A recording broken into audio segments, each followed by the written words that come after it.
प्यारे बच्चों, कक्षा 8 हिंदी व्याकरण में आज हम भाववाचक संज्ञा शब्दों की रचना करना सीखेंगे कि इनकी रचना 5 प्रकार से होती है।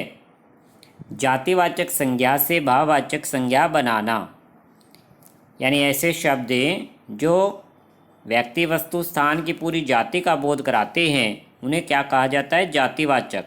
और उनसे भाववाचक संज्ञाएं बनाना यानी उनकी जीवन की दशा, अवस्था, गुण, दोष या भाव का बोध कराने वाला शब्द बना देना। जैसे युवा शब्द जातिवाचक है क्योंकि इसमें सभी युवा शामिल हैं, युवा की पूरी जाति आ गई क्योंकि उसका एक स्पेशल विशेष नाम नहीं दिया गया है। तो युवा से यौवन, यौवन क्या है? जीवन की एक अवस्था है, दशा है, इसलिए यह भाववाचक संज्ञा बन गई। लड़का से लड़कपन, लड़का शब्द क्या है? जातिवाचक, क्योंकि लड़कों की संपूर्ण जाति आ जाती है। और लड़कपन जीवन की एक अवस्था बन गई। तो इस तरह से बच्चों जातिवाचक से भाववाचक संज्ञाएं बनाई जा सकती हैं।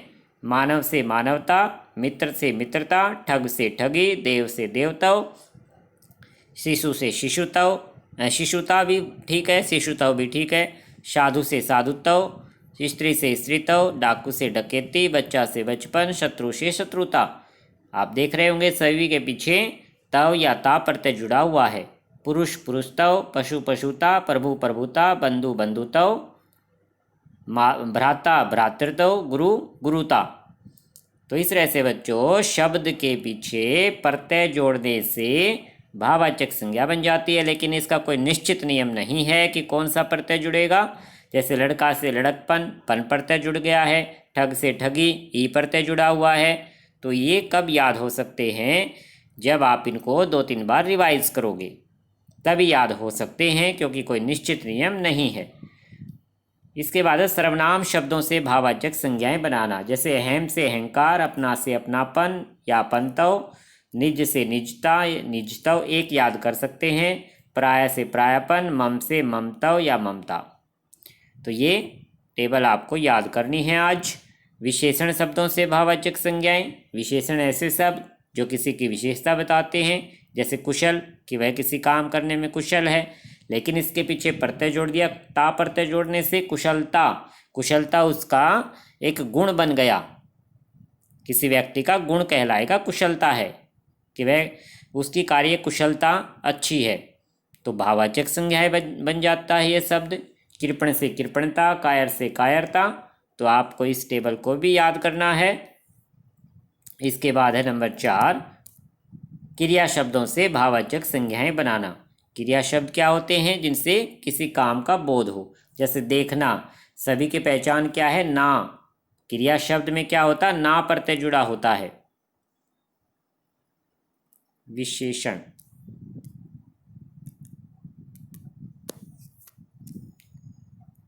ये ऊपर टेबल में गलत हेडिंग डल गया बच्चों, विशेषण नहीं बल्कि ये क्रिया शब्द हैं। ये सभी क्या है? हमारे क्रिया शब्द। क्रिया शब्द की पहचान ही होती है कि उसमें ना प्रत्यय जुड़ा होता है। सभी में देख सकते हो पीछे ना प्रत्यय है, लेकिन जब उससे भाववाचक संज्ञाएं बनाएंगे तो कोई दूसरा प्रत्यय जुड़ जाता है। देखना से दिखावा, बनाना से बनावट की आवट प्रत्यय जुड़ गया, जागना से जागरण, थकना से थकान, काटना से कटाई, बहना से बहाव, चलना से चाल, कमाना से कमाई। तो इस तरह से आपको इन सभी को रिवाइज करना है। ये क्रिया शब्द से भाववाचक संज्ञाएं बनाई गई हैं। इसके बाद अव्यय शब्द से भाववाचक संज्ञाएं बनाना कि ऐसे शब्द जिनका रूप नहीं बदलता, जो अविकारी शब्द भी होते हैं वही अव्यय शब्द कहलाते हैं। तो अव्यय शब्द से भी भाववाचक संज्ञाएं बनाई जा सकती हैं। जैसे दिक से धिक्कार, बाहर से बाहरी, ऊपर से ऊपरी, दूर से दूरी, निकट से निकटता, वाह से वाहवाही, समीप से समीपता, शिखर से शिखरता, नीचे से नीचाई, मना से मनाही। तो यहाँ हमारा पाठ पूरा होता है। इसके बाद आओ दोहराएं को पढ़ लेना। ये पूरे पाठ का सारांश है कि किसी व्यक्ति, वस्तु, स्थान के या भाव के नाम को संज्ञा कहते हैं। संज्ञा का अर्थ क्या था? नाम। और नाम किसका हो सकता है? व्यक्ति का, वस्तु का, स्थान का, या किसी का गुण, दोष या अवस्था, दशा, जिसे भाव कहा गया है। 3 मुख्य भेद हैं, व्यक्तिवाचक, जातिवाचक और भाववाचक। और दो अन्य भेद हैं, द्रव्यवाचक, समूहवाचक। और कई बार जातिवाचक संज्ञा व्यक्तिवाचक के रूप में और कभी कभी व्यक्तिवाचक संज्ञा जातिवाचक के रूप में भी प्रयोग होती है। और आज हमने भाववाचक संज्ञाएं बनानी सीखी हैं। 5 तरह से बनती है, 5 प्रकार के शब्दों से। संज्ञा, सर्वनाम, विशेषण, क्रिया और अव्यय से भाववाचक संज्ञाएं बनती हैं।